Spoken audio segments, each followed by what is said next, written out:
start on Purdue because they've played a couple close games here lately. And frankly, I'm moving them out of the one spot. I'm flipping it. I'm putting UConn at 1, even though Purdue hasn't lost. Did you consider Houston for 1? They might have gotten the best road win. I know they've got one loss. They got the home loss to Alabama. So you can't. You have to keep it undefeated. To me, it's Purdue and UConn, and I've had Purdue there since I saw them in Portland 3 weeks ago, and I finally flipped it. And I generally don't do this, but I just think UConn's overall body of work now is more impressive, period. Than Purdue's? Yes. I do. Explain. Well, you look at the wins and you say, okay, UConn's got wins now over Alabama on a neutral court convincingly. Iowa State neutral, okay, they're not a top 25. Jeff, I don't agree that their body of work is better. Overall, it is. No, it's not. It's not better. There's no way. You're saying you got Gonzaga and Duke on a neutral court if you're Purdue. You're saying those 2 wins, and those 2 wins are really good, and Marquette at home, and then there's no debate. Purdue's body of work is better than Connecticut's. The only thing is, I'll say, is UConn's at least won a couple games on the road so far that are decent. UConn's strength of schedule 176. They beat Florida at Florida. They beat Butler. Come on.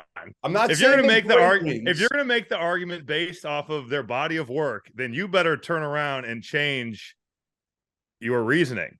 All right, so you're telling me I shouldn't flip them. You're telling me and Purdue's strength schedule is 22. No, you can flip them. I think Purdue has played pretty poorly the last 2 games. Just give me a better reason. Don't say it's on their body of work. I guess it's more impressive wins. I guess it's not just the body of work, but how they've won. All right, then you could say that. Then don't say it's the body of work. You're splitting hairs. I don't think it matters. I agree. They're 1-2. They're 1-2. But clearly, Purdue's resume of wins is better. You might make the case that UConn is playing better. That's fair. All right, give me your take now on Purdue after watching them struggle on Saturday against a Davidson team that honestly looked like I was guarding Zach Edey out there. That's how. Honestly, it looked like they were playing 6'5" guys against Zach Edey for a good portion of that game. I mean, Zach Edey is like Shaq right now.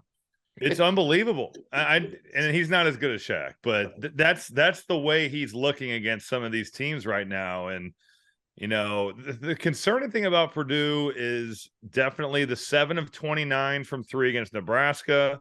And then you follow that up with a performance where you go 3 of 25 from 3 against Davidson. I will say, though, in both games, they're getting wide open shots. I mean, Zach Edey is attracting so much attention that these skip pass, they're wide open, and they're for guys that Matt Painter believes are really good shooters. So I think even the percentage, I think they're shooting like 31 from 3 now on the year. So they're going to get kind of the Trace Jackson Davis treatment, right? That we saw Kansas and all these. But they have better shooters than Indiana. They totally have better shooters than Indiana, but they're going to have to prove it because right now they're just not making shots. But they're, again, like Fletcher Lawyer, Matt Painter considers him like a Ryan Smith, Ryan Klein type shooter. And he was a freshman, Rob. He is a freshman. I know, but he's been like their second best player. I know, but there aren't many guys that come out. I say this all the time, and I can't remember which one it was. I think it might have been Reggie Bullock years ago. And he was an elite shooter coming into college. Mm-hmm. And he had a miserable freshman. Well, John Diebler's a great example. He shot like 26. That's what I'm saying. Like, as freshmen, it can happen. Agreed. Not everybody's Grady Dick, right? Grady Dick is shooting 47%. Everybody knew he was an elite perimeter shooter. There aren't a lot of guys that come out of the gates doing that as freshmen. I think I shot like 44 as a freshman. I think. Did you? Short Did you really? Yeah, of course. Yes.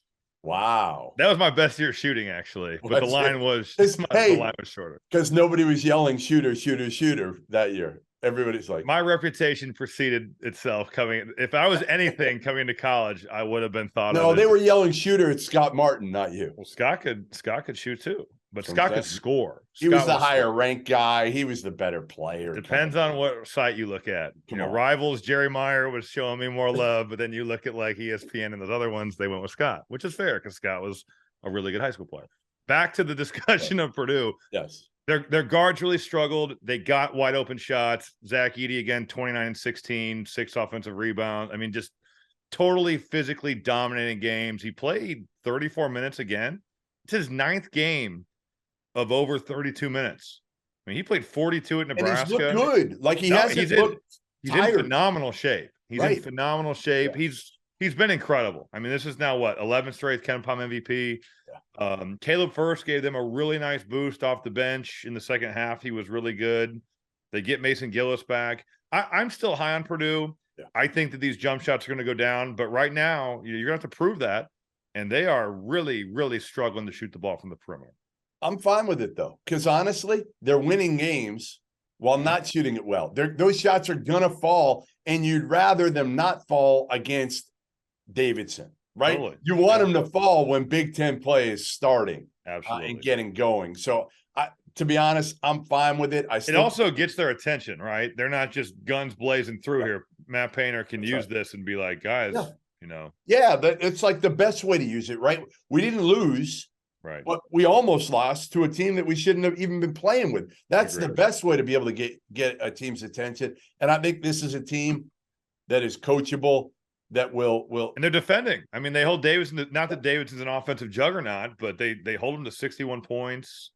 They're a much better defensive team than last year, which is not saying much, but they are much improved.